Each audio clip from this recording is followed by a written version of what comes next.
بسم اللہ الرحمن الرحیم۔ بسم اللہ الرحمن الرحیم۔ آج کی اس ویڈیو میں ہم سورہ ہود کا تعارف، سورہ ہود کے فضائل، سورہ ہود میں بیان ہونے والے مضامین اور سورہ ہود کی اپنی پچھلی صورت کے ساتھ مناسبت کا ذکر کریں گے۔ سورہ ہود کا مقام نزول۔ حضرت عبداللہ بن عباس، حضرت حسن اور حضرت اکرمہ رضی اللہ تعالیٰ عنہ اور دیگر مفسرین فرماتے ہیں کہ سورہ ہود مکہ مکرمہ میں نازل ہوئی ہے۔ سورہ ہود میں 10 رکوع اور 123 آیتیں ہیں۔ سورت کی آیت نمبر 50 سے 60 تک اللہ تعالیٰ کے نبی حضرت ہود علیہ السلام اور ان کی قوم عاد کا واقعہ بیان کیا گیا ہے۔ اس واقعے کی مناسبت سے اس سورت کا نام سورہ ہود رکھا گیا ہے۔ سورہ ہود کے بارے میں احادیث اور اس کے فضائل۔ حضرت عبداللہ بن عباس رضی اللہ تعالیٰ عنہ فرماتے ہیں کہ حضرت ابوبکر صدیق نے عرض کی، یا رسول اللہ صلی اللہ علیہ وسلم، حضور آپ پر بڑھاپے کے آثار نمودار ہو گئے۔ ارشاد فرمایا، مجھے سورہ ہود، سورہ واقعہ، سورہ مرسلات، سورہ عما یتساءلون اور سورہ اذا الشمس کورت نے بوڑھا کر دیا۔ غالباً یہ اس وجہ سے فرمایا کہ ان صورتوں میں قیامت، مرنے کے بعد اٹھائے جانے، حساب اور جنت و دوزخ کا ذکر ہے۔ حضرت عبداللہ بن عمر رضی اللہ تعالیٰ عنہ سے روایت ہے، حضور اقدس صلی اللہ علیہ وآلہ وسلم نے ارشاد فرمایا، جسے یہ بات پسند ہو کہ وہ قیامت کے دن کو اس طرح دیکھے گویا کہ وہ اس کی نگاہوں کے سامنے ہے، تو اسے چاہیے کہ وہ سورہ اذا الشمس کورت، سورہ اذا السماء انفطرت اور سورہ اذا السماء انشقت پڑھ لے۔ حضرت عبداللہ بن عمر رضی اللہ تعالیٰ عنہ فرماتے ہیں، میرا گمان ہے کہ رسول اکرم صلی اللہ علیہ وسلم نے سورہ ہود پڑھنے کا بھی فرمایا۔ حضرت کعب رضی اللہ تعالیٰ عنہ سے مروی ہے، رسول اکرم صلی اللہ علیہ وسلم نے ارشاد فرمایا، جمعہ کے دن سورہ ہود پڑھا کرو۔ سورہ ہود کے مضامین۔ اس سورت کا مرکزی مضمون یہ ہے کہ اس میں بھی سورہ یونس کی طرح توحید، رسالت، مرنے کے بعد دوبارہ زندہ کیے جانے اور قیامت کے دن اعمال کی جزا ملنے کو دلائل کے ساتھ بیان کیا گیا ہے۔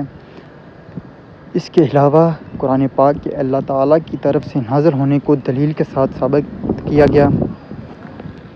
آسمان و زمین اور اس میں موجود منافع پیدا کرنے کی حکمت بیان کی گئی کہ اس سے مقصود نیک اور گنہگار انسان میں امتیاز ہو جائے۔ مصیبت اور آسانی میں مومن اور کافر کی فطرت کا موازنہ کیا گیا کہ مومن مصیبت آنے پر صبر کرتا ہے اور آسانی ملنے پر شکر کرتا ہے، جبکہ کافر نعمت ملنے پر تکبر و غرور کرتا ہے، جبکہ مصیبت کی حالت میں بڑا مایوس اور ناشکرا ہو جاتا ہے۔ ہر انسان کی فطرت مختلف ہے، حتیٰ کہ دین قبول کرنے میں بھی ہر ایک کی فطرت جدا ہے، اور اس کے علاوہ کفار کی طرف سے پہنچنے والی اذیتوں پر اللہ تعالیٰ نے اپنے حبیب نبی کریم صلی اللہ علیہ وسلم کی تسلی کے لیے سابقہ انبیاء کرام علیہ السلام کے واقعات بیان فرمائے، اور ان واقعات میں تمام مسلمانوں کے لیے بھی عبرت اور نصیحت ہے۔ چنانچہ اس صورت میں حضرت نوح علیہ السلام اور ان کی قوم کا واقعہ، حضرت ہود علیہ السلام اور ان کی قوم عاد کا واقعہ، حضرت صالح علیہ السلام اور ان کی قوم ثمود کا واقعہ، حضرت ابراہیم علیہ السلام اور ان کے مہمان فرشتوں کا واقعہ، حضرت لوط علیہ السلام کا واقعہ، حضرت شعیب علیہ السلام کا واقعہ اور حضرت موسیٰ علیہ السلام کا فرعون کے ساتھ واقعہ بیان کیا گیا ہے۔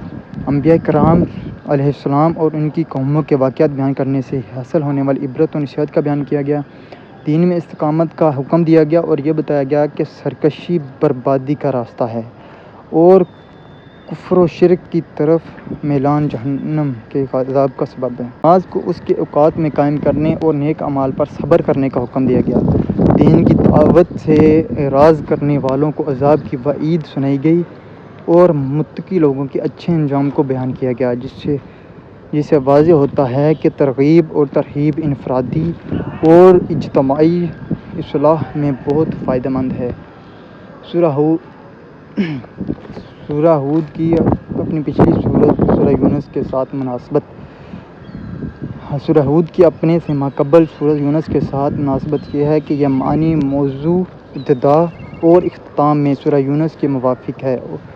سورہ یونس میں جن اعتقادی امور اور انبیاء کرام علیہ السلام کے واقعات کو اجمالی طور پر بیان کیا گیا ہے، سورہ ہود میں انہی تفصیل کے ساتھ ان واقعات کو بیان کیا گیا ہے۔